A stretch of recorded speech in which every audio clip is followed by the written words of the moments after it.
Aloha, ici Abby du passé. On est le 19 janvier quand j'enregistre ce petit message et sache que j'ai quelques questions pour toi, Abby du futur. Donc je te propose de t'installer, d'écouter ce message et puis de répondre aux questions si t'en as envie évidemment. Allô à tout le monde, j'espère que vous allez bien. Je vous souhaite avant tout une très belle année 2025 et qu'elle vous apporte plein de joie, plein de succès, plein de bonnes choses et une bonne santé. Enfin voilà, plein de trucs super chouettes et surtout plein de belles lectures auto-éditées évidemment. C'est ça qu'on veut. Pour ma part, elle commence plutôt tranquillement et j'avais envie d'ouvrir cette année sur une petite vidéo assez simple puisqu'on va répondre aux questions que la Abby du passé m'a posées pour pouvoir faire un petit point sur les projets, tout ça, concernant le portail de l'auto-édition, sur les différents médias que j'utilise, les différents concepts que je mène, etc. Enfin bref, l'idée c'est de pouvoir répondre un peu à tout ça, de voir où est-ce que ça en est. Et puis voilà, je me souviens vraiment plus du tout des questions que je m'étais posées, donc je vais redécouvrir en même temps. Et voilà, donc c'est parti. Voici les questions. As-tu réussi à tenir ton challenge? Tu sais, celui de tenir le journal de lecture en mettant aussi les commentaires sur Babelio au fur et à mesure de l'année. Alors, on va dire que c'est à moitié réussi. L'idée, c'était que je me crée enfin que je tienne un journal de lecture papier et que j'arrive à répertorier ces lectures sur l'application Babelio. Pour ce qui est de Babelio, je suis en train de chercher en même temps d'ouvrir mon compte pour que je puisse vous montrer. Ça, c'est carrément challenge réussi. Je vous montre. Parce que j'ai lu un total de 50 livres sur l'année 2024. C'est énorme en vrai. Et ce qui est trop cool, c'était le challenge que je m'étais mis. Parce que sur Babelio, on peut mettre un challenge de lecture. Puis comme ça, on voit sa progression mois par mois. Et du coup, je l'ai réussi, donc c'est cool. Et puis, voilà. Et du coup, j'ai noté mes lectures au fur et à mesure. Auto-éditées ou non d'ailleurs, parce qu'il y a aussi des lectures de petites maisons d'édition. Je les ai notées et surtout, ce qui me tenait à cœur et ce que j'ai réussi à faire, donc ça c'est trop cool, c'est que les livres auto-édités, je les ai à chaque fois commentés. J'ai déposé mon avis en fait, j'ai fait une mini chronique sur l'appli. Voilà, donc ça c'est trop cool. C'est pour ça que je dis le challenge est à moitié réussi, parce que sur Babelio, j'ai carrément suivi. Mais alors sur mon livre, sur mon carnet de lecture, j'ai très vite lâché le morceau et je suis un peu triste parce que j'étais trop déter. J'étais trop déterminée, j'avais même acheté des petits stickers chez Audrey de la pâte graphique pour pouvoir pimper un peu mon carnet. J'avais mis des couleurs partout, j'avais fait des trucs trop jolis, j'étais trop contente, j'étais trop déter. J'ai mis même des citations. Là, c'est des citations de Les Noces d'ombre et de Fumée d'Olivia Gomez. Enfin, voilà, toutes mes lectures, je les ai mises au fur et à mesure. C'était encore des citations et tout. Et puis, bah, en fait, au bout de quelques livres, il y a pas longtemps, quoi. J'ai complètement lâché le morceau. Et je sais pas pourquoi, j'arrivais pas à tenir le truc. Même au niveau de ma wishlist, pareil. Au niveau des book hauls que je voulais noter au fur et à mesure ce que je recevais comme livre. J'ai pas réussi à tenir le truc. Et puis bah à la fin, c'était tout ce qui concernait mes services presse. Ça c'est pareil, c'est un morceau que je me suis laissé pour 2025, donc j'ai complètement laissé tomber le truc. Donc on va dire que c'était à moitié réussi. Hein. As-tu participé à plein d'événements littéraires comme t'en avais envie? Alors, plein, non, mais c'était le meilleur. Donc, et pas seulement parce que c'était le seul, mais cette année j'ai participé donc, à un seul événement littéraire, aux Imaginales. Et ça, c'est trop cool. C'est un très grand salon du livre basé sur l'imaginaire qui se passe à Épinal, dans les Vosges, dans la région Grand Est. Et franchement, ce salon, il est incroyable. Déjà, il se passe au mois de mai, donc il fait super beau, c'est super agréable. On est dans un parc, le cadre, il est très chouette, très verdoyant. Et cette année, j'ai pu rencontrer et re-rencontrer des auteurs, des autrices que j'aime beaucoup, que j'affectionne tout particulièrement. Et du coup, c'était un grand plaisir de les voir, de les revoir pour certains, certaines. Et de pouvoir, voilà, en plus, j'avais posé des jours de congé pour avoir les 4 jours vraiment de complètement libre. Et donc, j'y suis allée tous les jours pendant 4 jours, du matin au soir, c'était trop bien. Et c'était trop cool. Voilà, c'était trop bien.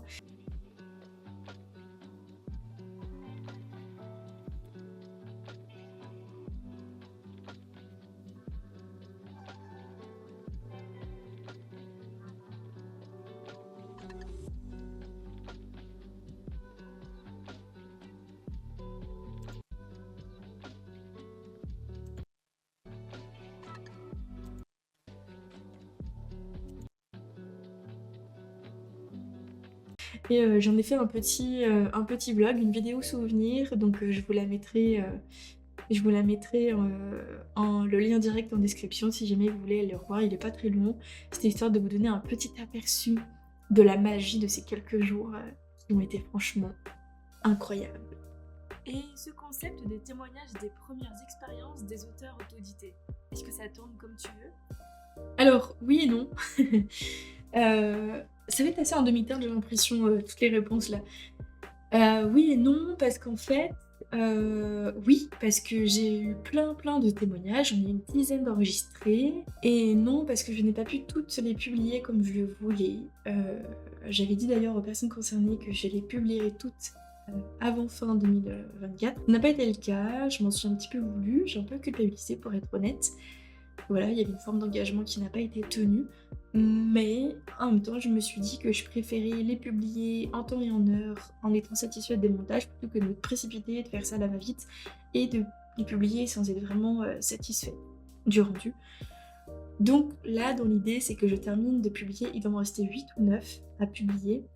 Dans l'idée, je les publie sur le premier semestre, sur la première moitié d'année 2025. Et d'ici la moitié de l'année, je fais un nouvel appel pour pouvoir recueillir d'autres témoignages. Pour rapidement vous représenter le concept, c'est l'occasion.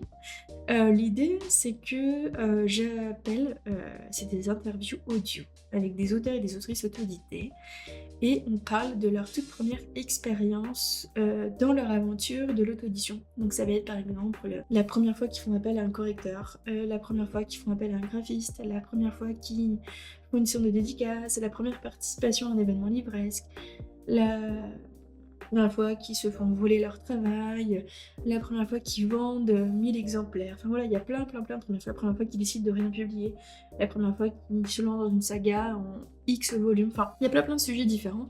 Et l'idée, c'est vraiment de papoter pendant 20 à 30 minutes sur ces premières expériences dans leur carrière d'auteur et d'autrice auto-éditée. Je trouve ça super intéressant de parler des premières expériences parce que c'est à chaque fois c'est des choses qui sont assez inédites, et du coup les émotions et les souvenirs qui en ressortent sont toujours hyper intéressantes, je trouve, à échanger. Donc voilà, j'espère que ce concept qui est du coup disponible sur mon podcast et s'écoute sur Spotify vous plaît. N'hésitez pas à aller découvrir les épisodes déjà en ligne, et il y en a plein d'autres qui arrivent. Pour la chaîne YouTube et la chaîne Twitch, ça tourne comment?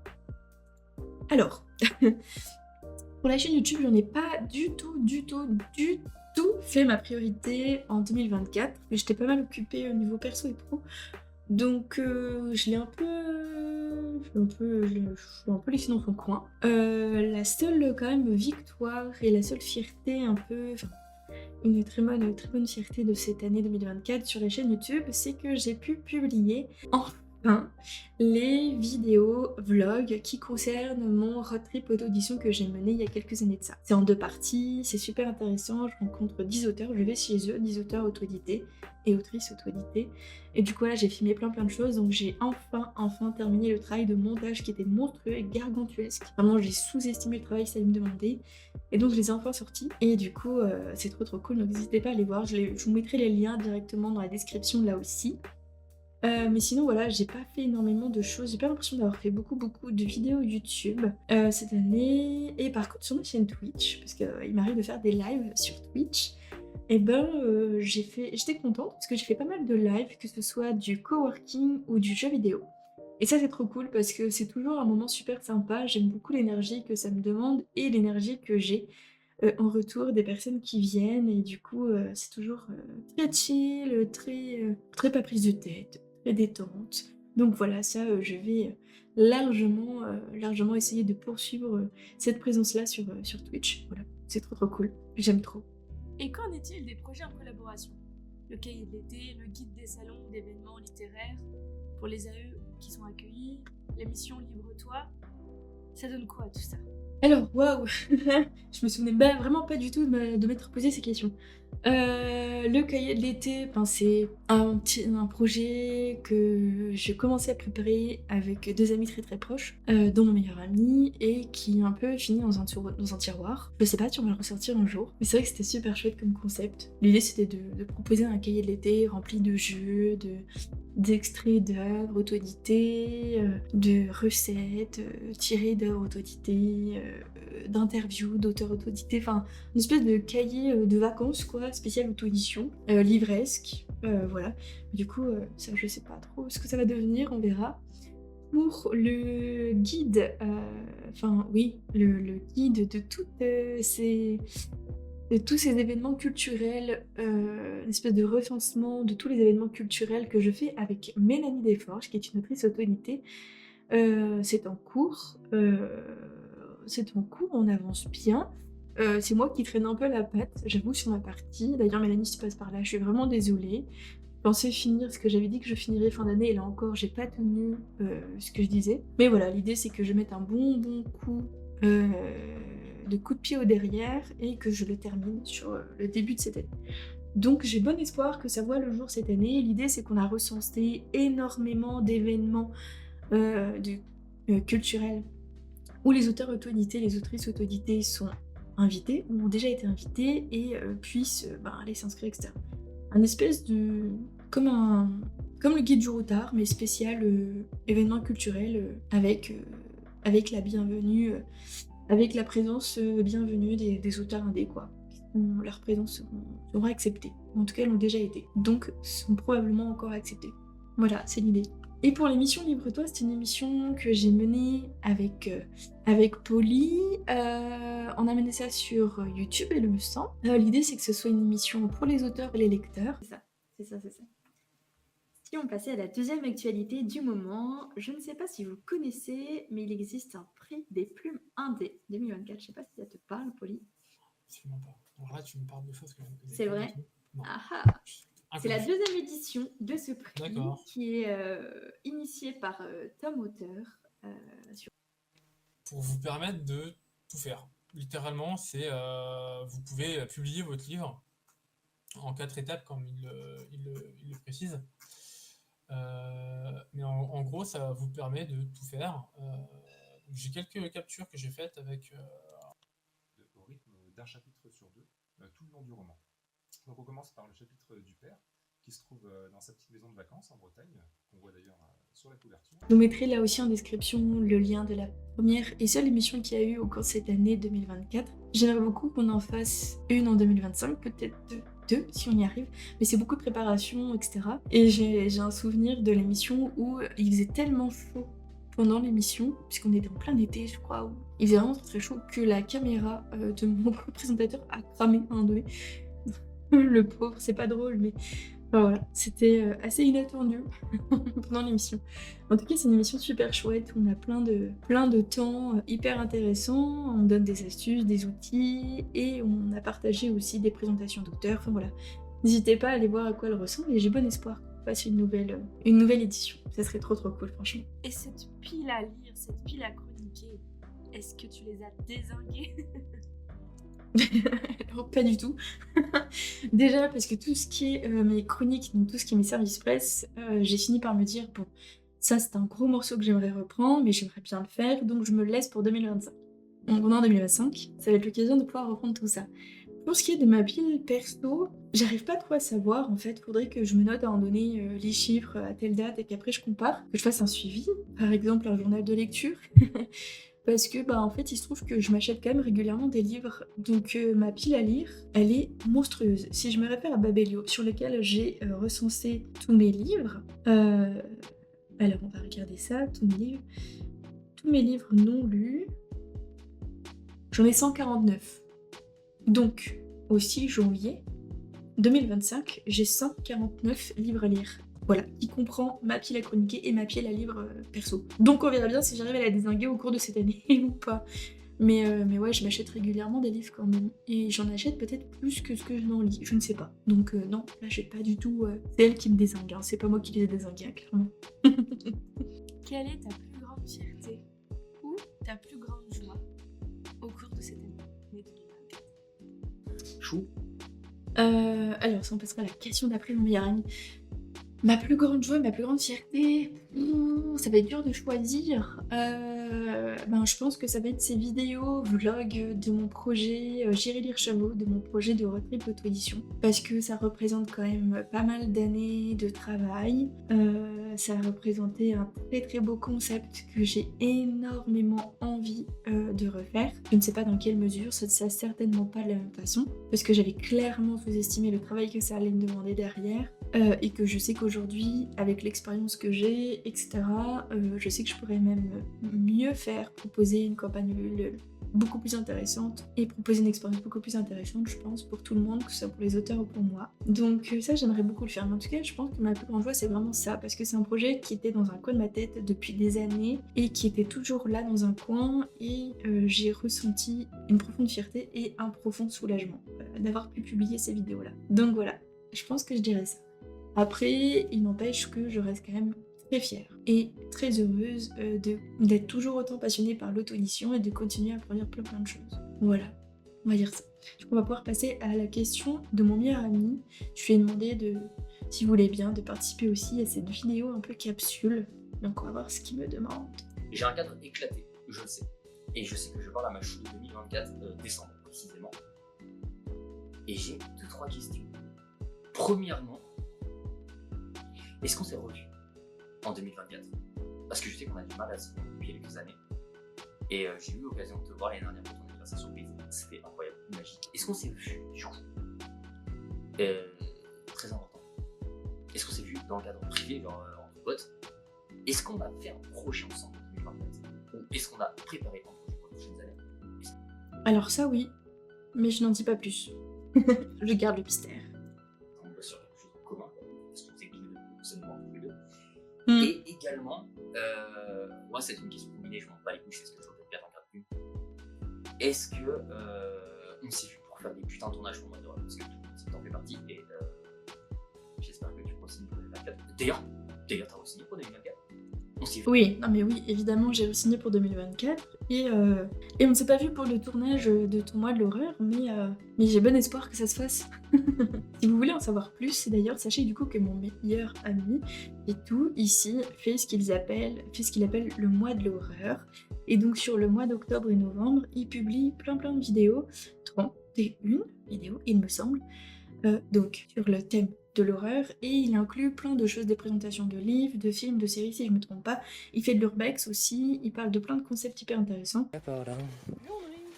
La buanderie. Et ce qu'on a bien fait, c'est chez moi. Quelques-unes des vertes et des meilleures, des vertes et des pas mûres d'ailleurs. Genre, la pièce qui devient un four littéralement, et genre tu finis cramé, celle où c'est recouvert de glace et tu peux mourir de froid. Let's go, c'est parti. Let's go. Et on se retrouve pour une chronique de Théo Ferroni, Un signe noir. Un signe noir étant le titre et Théo Ferroni étant l'auteur, de chez JS Éditions. Ah là, on va plonger dans un autre monde, dans un autre délire que ce qu'on a parlé récemment. Bon, on va quand même y avoir des 3 histoires glauques, hein. On est quand même là pour ça. En plein mois d'horreur. Pour un objet très controversé. La planche de Ouija, let's go, c'est parti. Voilà, c'est un espèce d'amalgame de plein de choses super chouettes, et avec un fil rouge, et c'est ça qui est vraiment génial, c'est qu'il y a un fil rouge en fond, et j'en fais partie, mais du coup je ne vous en dis pas plus. J'ai vu pour ta colis. Raconte-moi tout. Putain, j'ai trop hâte. J'ai presque hâte d'être à la fin d'année juste pour vivre les réponses de ces vidéos. Voilà, je t'aime fort ma chou, love you so much. Et qui s'en fait. Et voilà, c'était tout. Je n'avais plus d'autres questions à me poser. Bon, ma foi, c'est plutôt un bilan assez positif. Ça a été une année où j'ai été pas mal prise, j'ai quand même pu produire pas mal de choses. Et j'ai aussi relancé ma newsletter. Il y a plein de choses qui s'est passé. J'ai relancé ma newsletter, j'ai décidé d'arrêter de faire un feed trop compliqué. Je fais quelque chose de beaucoup plus doux maintenant. Feed Instagram, j'entends. J'ai complètement quitté Twitter X pour aller sur Thread. Enfin voilà. Globalement, c'est l'idée. Je me suis également donné une nouvelle consigne à titre personnel dans ma bibliothèque. Si je fais rentrer un nouveau livre, dans ma bibliothèque, j'en retire un. Ça me fait un renouvellement comme ça de ma bibliothèque, et puis ça me force aussi à aller lire ce que je n'ai pas lu encore. Parce que du coup, je ne les bouge pas de ma bibliothèque si je ne les ai pas lus. Donc à un moment donné, si je veux pouvoir en racheter, il va falloir que je les lise. J'espère que cette vidéo vous a plu, que ça vous a intrigué. N'hésitez pas vous aussi à répondre à certaines des questions, si vous avez envie de nous parler de vos projets, si vous avez envie de nous faire un petit bilan de votre année 2024. J'espère qu'elle a été très chouette pour vous à tous les niveaux. Et je suis très curieuse de savoir si vous avez fait publier des livres, découvert des livres auto-édités, si vous ne connaissez pas du tout l'auto-édition, si vous êtes tombé ici. J'espère que ça vous a intrigué, intéressé. N'hésitez pas à me poser d'autres questions si vous le souhaitez. Et puis, je vous dis à tout bientôt sur les réseaux sociaux. Prenez bien soin de vous, c'est le plus important. Et on se dit à tout bientôt. Salut!